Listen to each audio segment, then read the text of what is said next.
ମତେ ମାରି ଦେଇଛୁ ଅତି ନିର୍ମମ ଭାବରେ ଖଣ୍ଡ ଖଣ୍ଡ କରି ଆଣି ଦେଇଛୁ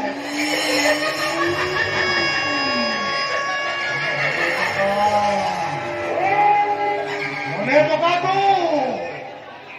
ତୋ ବାପା 14 ବର୍ଷରୁ ତୋ ଘରରେ ସଭା ପାଉଥିବା ମୁଁ ସେଇ ଲିମ୍ବ ଗଛ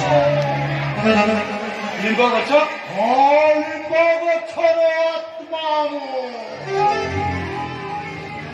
ଭାବରେ ଆଣିଦେବୁ ଆରେ ମତେ ଆଣିଲା ବେଳେ ମୁଁ ତୋତେ କେତେ ଅନୁରୋଧ କରିଥିଲି କେତେ କାକୁତି ବିରତି ହେଇଥିଲି ଦେଖିଲୁ ଆରେ ବୁଝିବାକୁ ଚେଷ୍ଟା କରୁଥିଲେ ମୋ ମନର ଭାଷା ଆରେ ତୁ କଣ ଭାବୁଛୁ তোর একা জীবন অছি মোর জীবন নাই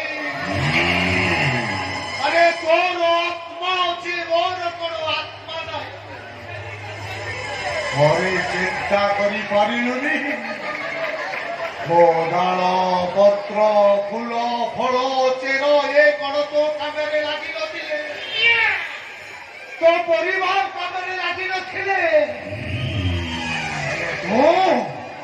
আধুনিকতার দ্বায়ী নেই সৌন্দর্যকরণর না কই মতে নির্মম ভাବରେ হারে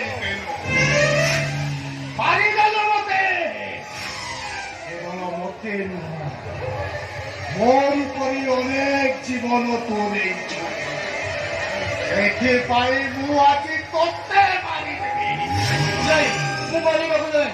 ମୁଁ ବଞ୍ଚିବାକୁ ଯାଏ ମୋତେ ଛାଡ଼ିଦେ ଯଦି ବଞ୍ଚିବାକୁ ଚାହୁଁଛୁ ତାହେଲେ ଥରେ ମତେ ବୁଝିବାକୁ ଚେଷ୍ଟା କର ମୋ ସେବା ମୋ ସମର୍ପଣକୁ ବୁଝିବାକୁ ଚେଷ୍ଟା କର ମୋ ମନର ଭାଷାକୁ ତୁ ଏ ଦୁନିଆକୁ ଜଣେଇ ଦେ ଆଉ ଚିତ୍କାର କରି କହ ହେ ସ୍ୱାର୍ଥବାଦୀ ମଣିଷ ସମାଜ ଆରେ ଥରେ ଚିନ୍ତା କର ଏନ୍ତୁରେ ନିଆଁ ଠାରୁ ମଶାରୀ ଜୁଇ ପର୍ଯ୍ୟନ୍ତ ଆମର ସେବାରେ ଲାଗିଲା ଜୀବନର ପ୍ରତ୍ୟେକ ମୁହୂର୍ତ୍ତରେ ଆମ ମନରେ ହସ ଖୁସି ଭରିଦେଲା ପ୍ରକୃତରେ ସେ କଣ ଆମର ବନ୍ଧୁ ନୁହଁ ଆମେ କାହିଁକି ଆମେ ସ୍ୱାର୍ଥବାଦୀ ହେଇ ସେମାନେ ଏ ସମାଜକୁ ନଷ୍ଟ କରି ଚାଲିଛେ ଆସ ମୋ ସହିତ ମୁକ୍ତ କଣ୍ଠରେ ତମେ ମାରେ ସ୍ୱୀକାର କରି କୁହ ବୃକ୍ଷ ହଉଛି ଆମର ପ୍ରକୃତ ବନ୍ଧୁ ବୃକ୍ଷ ହଉଛି ଆମ ଜୀବନ ଆଜିଠାରୁ ଆମେ ସମସ୍ତେ ସଂକଳ୍ପ କରିବା ଜୀବନରେ ଗୋଟିଏ ଥର ଗଛଟିଏ ଲଗେଇବା କାହିଁକିନା ଗଛ ହିଁ ଜୀବନ ଗଛ ବଞ୍ଚିଲେ ଆମେ ବଞ୍ଚିବା ଗଛ ବଞ୍ଚିଲେ ଦୁନିଆ ବଞ୍ଚିବ ଗଛ ବଞ୍ଚିଲେ ସମାଜ ବଞ୍ଚିବ